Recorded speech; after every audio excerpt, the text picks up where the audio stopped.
Hey, what's going on, everybody? Starting up a new channel, Solo Board Gaming. I'm Ed, Adventures in Board Gaming. This is a newer game that I just got and I've absolutely fallen in love with, and is quickly becoming probably one of my favorite solo games, if not my favorite solo game, and quickly becoming my favorite two-player game as well. But I'm going to go ahead and play it solo. It's called Hoplomachus Origins. It's by Chip Theory Games, who have two larger box versions of Hoplomachus, Lost Cities and Rise of Rome. And they create a game called Too Many Bones, which is an amazing game in itself. Their components are fantastic. They use these poker chips for a lot of their games. I recently kickstarted their latest game called Triplock, which is a much smaller game. I'm looking forward to playing that on this channel as well. But we're going to be doing the solo trials, and the way this works is there's a whole AI system set up for each arena. There's 3 different arenas. There's Xanadu, which is what we're going to play first, and then there's Atlantis, and there's El Dorado. And I'll kind of break down how you play each one of those maps as you go. There is also the solo trials, which is what we're going to be going through on this channel. I'm going to be attempting to get through. They're not easy. The first few are a little bit easy, but they definitely get harder.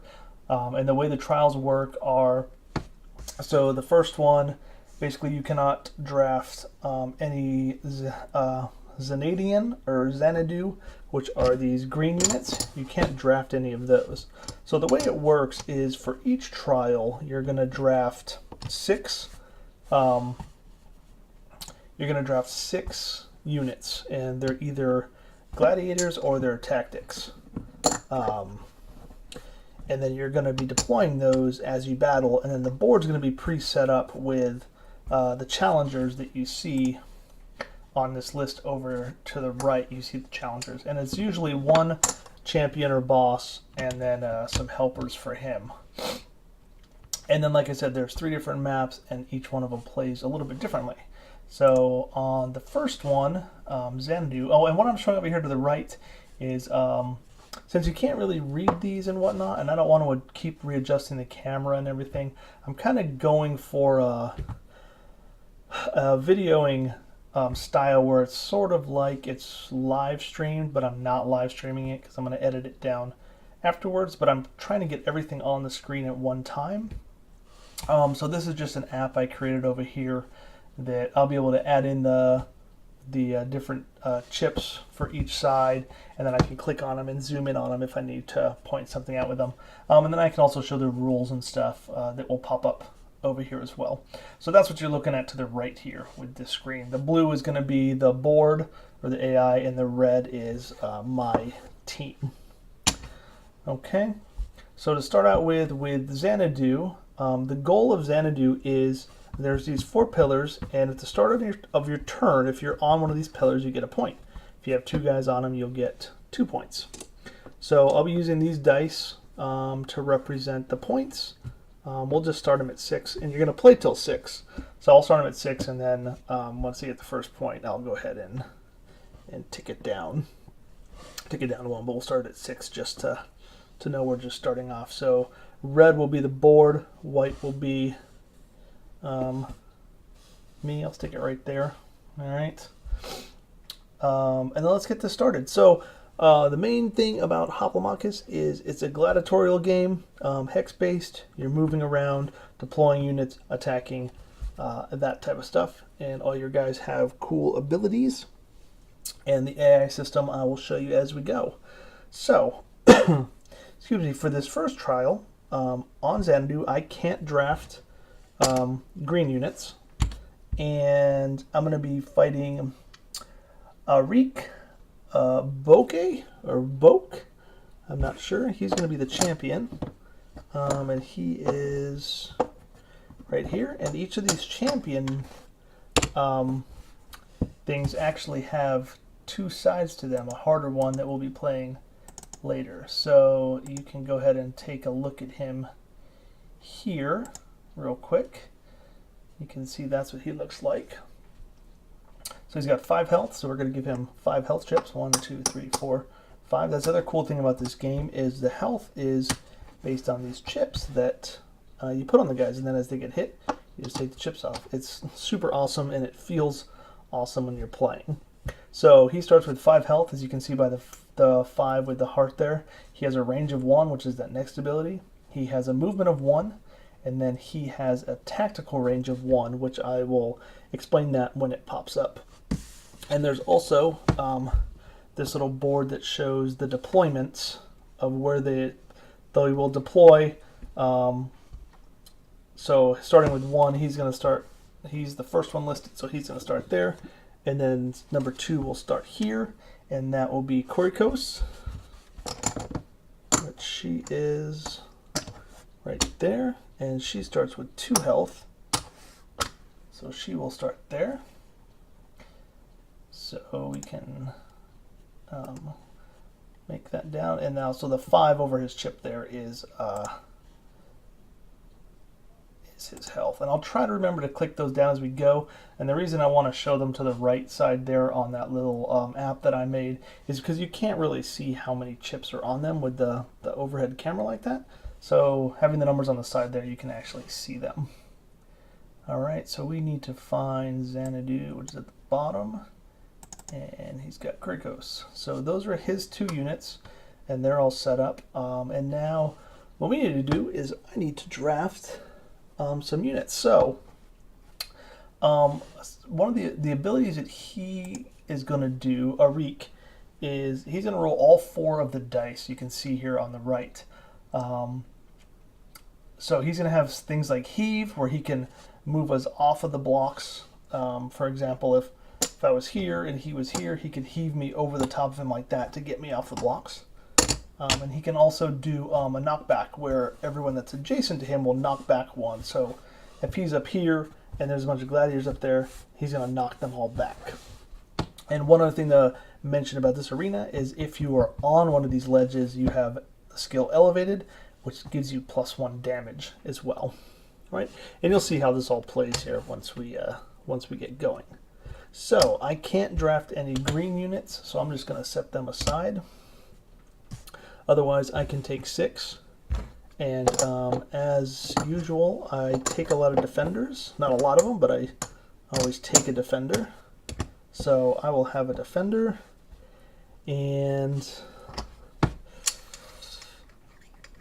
definitely an attacker.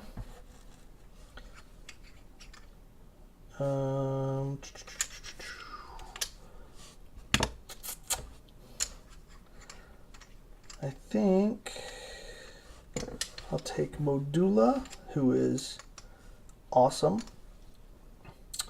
I'm going to take... So I can take 2 guys with stars. No, I can only take 1 guy with a star, I believe. Let me check on that real quick. So it's just, the rules are I can just draft 6. So I can draft any 6, it does not matter. So I'm going to take those 3. I'm going to take the Centurion for this one because he has an ability called Shove, and you will see how that may come into play. I'm going to take the tactic of add to health to any of your units, bolster health. So that's 5, so I can take 1 more. I can hide that for now. I should probably get some ranged. I can't take any archers because those are all Xanadu guys. So I'll take the Javelineer. So let's go with those 6 and see how it works out for this first trial. Alright, so let's see. I picked up bolster health.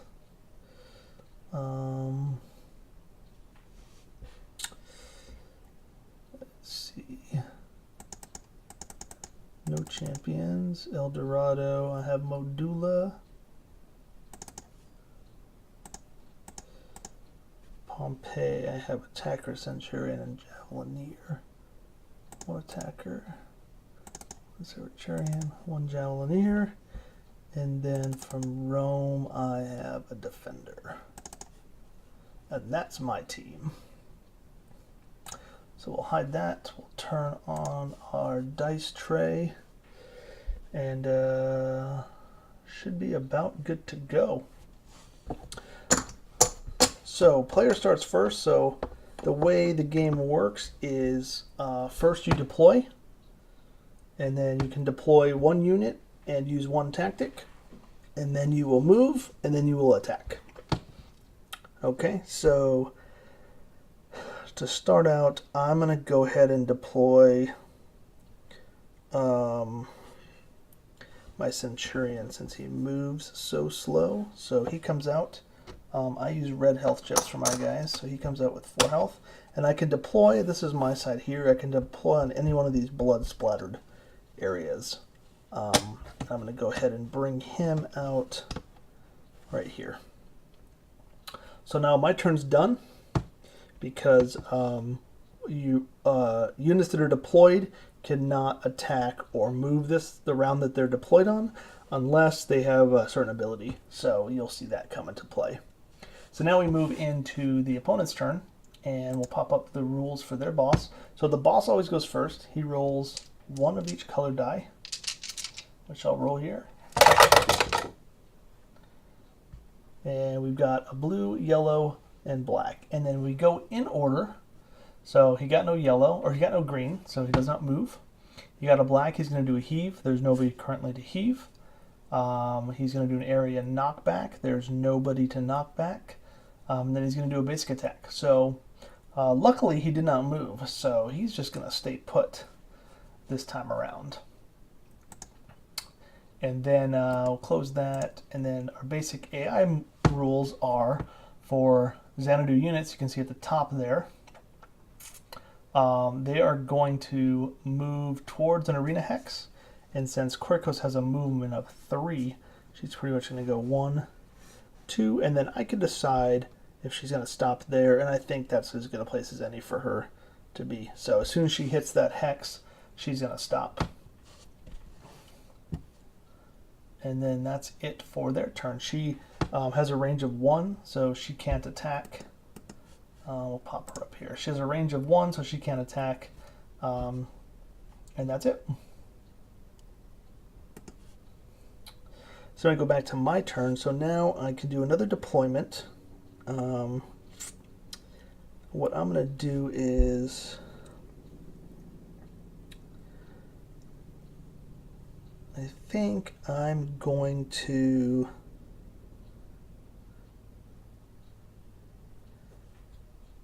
go ahead and deploy 1, 2, 3, 4, 1, 2, 3, 4. My Javeliner has a range of 3, so I'm trying to see if I can. I'm going to go ahead and, man, this is going to slow me down, but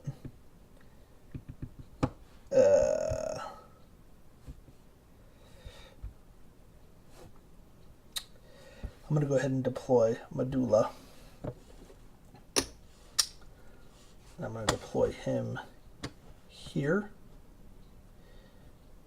And then I'm going to go ahead and move my Centurion here. And then abilities are done during the move phase. At least this ability is. Because it's shove, and I can show you that real quick. So here is my Centurion, right here. He has a shove ability. Oops, sorry, that kind of cut off on the bottom there. But he has a shove ability, and if we look up shove, move this unit 1 hex into the opposing unit. That unit also moves back 1 hex. The opposing unit cannot move directly back 1 hex. Shove cannot be used, and it's usable during the move phase. So I'm in the move phase still, so I'm going to go ahead and shove Quirkos back 1, like so. And then Medulla can't do anything his turn, so we're out of the move phase. You know what? Before we leave the move phase, I'm just going to add this 2 health to a friendly unit, and I'm just going to go ahead and add it to Medulla right now because he's my big guy. So I want him to be strengthened up. And now we move into the attack phase. So my Centurion can go ahead and attack. He's got a range of 1. Kyrkos is 1 away. He's elevated since he's on a pedestal. So he's going to do +1 damage. And then his basic attack, you can see by that little green die right there underneath his name, that's what he's going to roll for his attack. So, quick explanation on the dice real quick. So the yellow one is a 2 in 6 chance of hitting. Green is 4 in 6. Blue is 3 in 6. And then a black is 5 in 6. So there's different odds on each dice. So he's going to roll a green one, which is a 4 in 6. So it's a pretty good chance of hitting. But he missed. So he is done. And our turn's done. So we'll roll back over to the AI, and we're going to roll 1 of each dice for our read. And again, he did not move. We're getting really lucky on his rolls. So neither his other 2 abilities, the hit and the knockback, are going to take effect because there's nobody adjacent to him. Okay, so he's done. It's Kyrkos' turn, so she's going to first move towards a hex. So she's going to move towards a hex, and then if we look at the AI rules, she's going to move towards the closest opposing, up here. Move towards Arena Hex. Okay, so she's done that, so she stops, and now she's going to attack the closest opposing unit and then the weakest unit. Well, the Centurion is the only unit close, so she's going to attack him. And then he has the innate ability of parry. Unit ignores the first successful basic attack against him each turn. So even if she hits him, he's going to ignore it. But we'll go ahead and roll. Or actually, she doesn't even roll. Her deal is she just 1 hit, no roll. So I'll just go ahead and brush that off and parry it. So no damage to my Centurion. Alright, and then it's back to my turn, and now I get a point because I'm standing on a pedestal at the start of my turn, or on a summit, on the summit of glory. And, oops, I used my bolster health, so that's done. I think now I'll go ahead and bring out my defender. He has 5 health. I'm going to bring him out here. And then I'm not going to move my Centurion, but I'm going to use shove again. And I'm actually going to shove Kyrkos off the edge like that. Modula has a movement of 2, so he's going to move 1, 2. And my defender's going to follow. Oh, my defender can't move this time because he was just deployed. So he's going to stay put. So we did a nice little blockage there by pushing Kyrkos in front of a reek like that. So that's fun. Let's see, Modula was here, right? I could move him and attack this round. Maybe I'll do that. I'm going to move him 1, 2 instead. That'll be a smarter move. So first my Centurion is going to attack Kyrkos with a green die. And that's a hit for 1 damage. So she loses 1. And then my Modula rolls a black. And let me show you Modula. Here. He rolls a black and a blue for his attack, his basic attack. Notice he also has combat lock, which has combat lock, which means Kyrkos, since she's adjacent to me, can no longer move. She's locked into combat with me. So that's pretty cool. But he's going to kill her right now. He's going to try it too. So he's going to roll a black and a blue. And you notice he does have the innate ability of Bloodlust. That does not kick in until after he has lost 1 health. And then he has Bloodlust, which allows him to roll an extra black die. So he's going to attack with his basic attack. He gets 2 hits. So she is dead from the arena. And that is the end of my turn. So pretty good shape on this first trial. So now we roll for Arik. Oh my goodness, and again he does not move. Oh, she is dead. He does not move again. Alright. Well, sorry buddy. Bad luck with the dice rolls. So I'm going to get 2 points. Takes me up to 3. I'm going to go ahead and deploy my Javelineer. Let's get him out. He has 2 health. Come here. We'll take a look at him. That's my attacker, Javelineer. So, Javelineer. Alright, I need to fix this app a little bit, apparently, since it's getting cut off. But he has first strike, which means he can actually attack on when he's deployed. He can't move, but he can attack. And then he also has this ability called Power Throw. It's a green one, or it's a yellow die. He can go up to 4 range with that. 1, 2, 3, 4. But a yellow die, again, has the worst odds. But he can throw a yellow die. And let's just look up Power Throw real quick so you can see it. Unit may make an attack with 1 yellow per adjacent friendly unit. Oh. 1 unit per. Okay. So, yeah. So he would get to throw 1. So we will do that. But first off, my defender is going to go ahead and move here. And there's no line of sight in this game, so you don't need to have line of sight for your ranged guys to attack. So yeah, I think I'm just going to go ahead and attack. I'm not going to move anybody towards him, so I'll just roll 1 yellow die for a first strike power throw. And it's a miss. So my turn's done. I got nothing else to do. Alright, Arik, let's see if you're coming out of this one. Okay, there we go. That's the only one he rolled. So if we go back and look at him, he's just going to move, and he has a movement of 1, and he's going to move towards the closest available hex.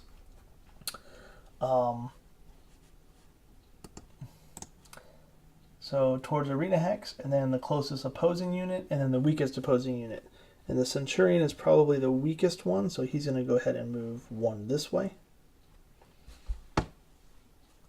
And put himself into danger. Now, if he would have rolled other stuff, he could have then heaved him off the map, or blown them up. But unfortunately, he just rolled the move, so it's back to our turn. And I guess I'll go ahead and get out my attacker. Not sure I really need him on this first trial, but let's bring him out. My Javelineer can move 1.